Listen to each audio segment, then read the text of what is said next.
Hi, everyone. Welcome back to the Match+Book series on the EBPL podcast. My name is Paul. I'm the host, and I am also the adult services librarian here at East Brunswick Public Library.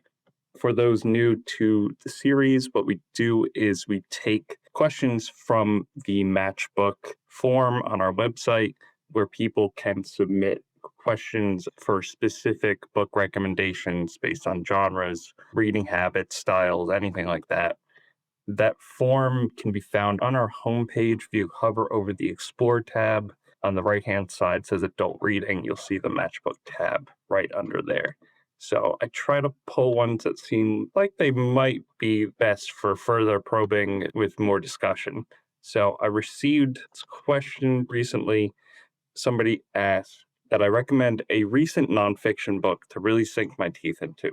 Topic is not important so long as well written and absorbing. That's a great question. So I guess we're going to focus more on the narrative nonfiction. That would be something that reads a little bit like a novel, is informative, but also fun, and something where you could really lose track of time getting into it. So what I want to start with is a lighter, more fun book up front, something a little different in the middle, and then close with something also lighter. I think that would be the best way to do it. So that way, after a more intense subject, we could end with something maybe a little bit more frivolous. The first book I'd recommend is called Cue the Sun, The Invention of Reality TV by Emily Nussbaum. Emily Nussbaum is a television critic. She worked at The New Yorker for years. I've been reading her for quite some time, but I only recently learned that she wrote this book on the history and invention of reality TV. And it's a really deep dive about some of the unexpected origins. You might think of it as this very recent phenomenon, but she goes back and shows how there's elements of reality television. These 60s and 70s, things like camera pop up. That makes a lot of sense because she goes not just what we conceive of as normal reality television, but she goes into game shows, prank shows, soap operas, all those types of things. And so this is a really comprehensive look at the subject. And reading it, I think this couldn't be good for her on some level. Like, I know it is an academic pursuit, which she's trying to do, but to subject your brain to so much reality television is really commendable because that really cannot be good to try to parse all of that and what it means for the average American citizen to be seeing all that and what effects that might have on us, on the brain, on how we interact with each other, that kind of stuff. So it's a really commendable deep dive into the field. Some of the things we'll be looking at throughout this book would be the PBS show called An American Family, which is one of the oldest reality television shows and was really subdued in terms of how we understand reality television. It's a look at one family as they navigate the pretty normal trials and tribulations of everyday life, but it became this real lightning rod that kickstarted the genre as, you know, we weren't really let into the homes of many people at the time. And to see that even though it was fairly ordinary, it became this touchstone because that access inside of what a family's day-to-day life looks like really didn't exist so much at the time. And then that follows through to the more raunchier side of reality television, something like The Real World in the 90s, which is very different from An American Family, but also really significant for shaping what we think of as reality television. And then on to something like the first season of Survivor and how that got so many things picked up and greenlit because of its tremendous success. And then on through a lot of things that are on E and Bravo and how we got to the modern reality show. And it's a really great story of how these shows influence one another and built on each other to get what we see now. So even though it's maybe such a studied genre of television, there is a lot of cultural and social criticism that exists to be discussed about this kind of thing, and I think she does a great job with it. The next book I'd like to discuss is, like I said, a bit different. It's called Nuclear War: A Scenario by Annie Jacobsen. There's a lot of writing on the history of nuclear warfare and how we've avoided it over the years, how close we've come, all those sorts of things. And this book, while it does provide some historical context, which is definitely important to the narrative itself, more focused on what a nuclear war would look like, with the focus on the nuclear missiles initially being inbounded toward the United States. It takes us through what our defenses are in the United States, safeguards, what plans we have, what risks exist currently, what technologies are there to prevent it, what technologies are there to retaliate, those kind of things. And like the subtitle says, a scenario of what this looks like. It's almost minute by minute kind of look at what our responses are, the depth of the damage, how fast and widespread that would be. It feels a little bit like a political horror book in a way. Political horror nonfiction, which isn't something people read every day, but the level of detail that she provides is really incredible. She interviewed a lot of military experts to understand what our planning is so that she could construct how this is actually going to look like.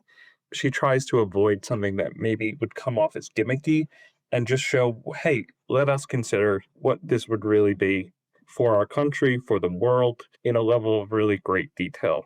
She does a good job of showing how this is a real global issue and other countries might try to aid us, others might try to block other missiles from hitting us.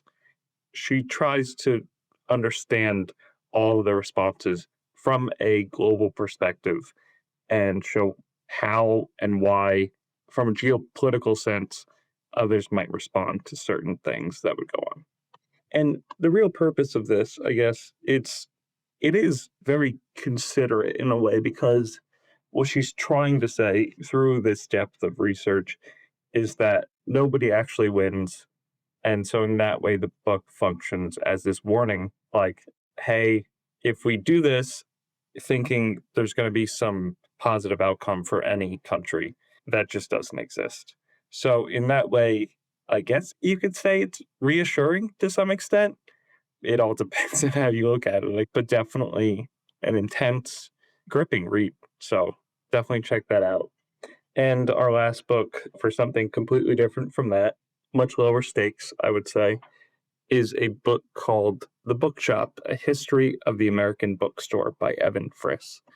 And this is a look into the history of the bookstore in America through all the various lenses, be it our cultural tastes, political musings, the social aspects of the space of the bookstore, and how they've ebbed and flowed over time.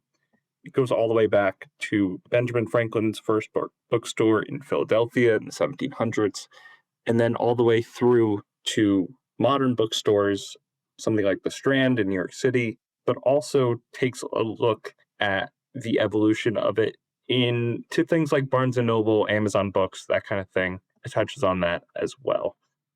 This book has a lot to say about my personal favorite thing about going to a bookstore, which is that the curated taste of the store itself will mean that I will see something that I haven't found just by perusing the internet. And I think that is fundamentally why I love bookstores so much, is that I will find something, be it even a new or used bookstore, that I'm like, I wouldn't have found that otherwise. And building on that, first, what he does is he shows how a lot of these bookstores, they also had printing, publication, book selling in the area. They were all attached to one another, all the aspects of the publication field. And so in that way, they were these independent stores, but also these large conglomerates in a way. So He looks at the mom and pop shop all the way up to something as influential to the industry like Amazon.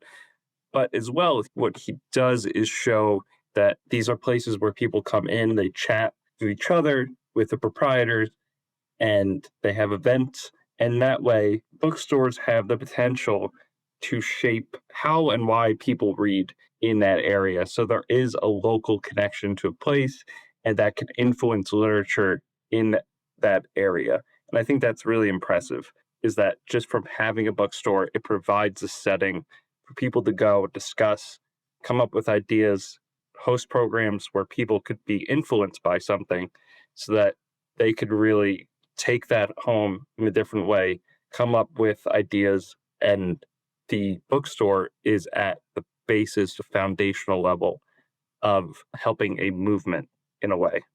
And even though this leads to the modern state of the bookstore, he notes that over the past few years, there has been this resurgence in the modern bookstore as this communal gathering place, but also with really curated genres and book choices that make people want to go there over a chain bookstore or even just purchasing online.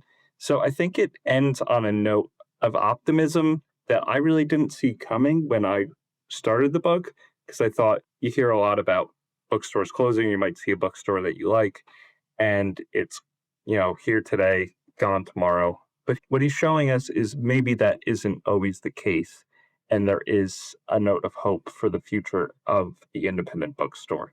So that is nice to see. So thank you all for listening. I hope you enjoy at least one of those books. And thank you to Melissa Hosick for editing this episode. Further episodes can be found at ilove.ebpl.org/podcast. Thank you all for listening.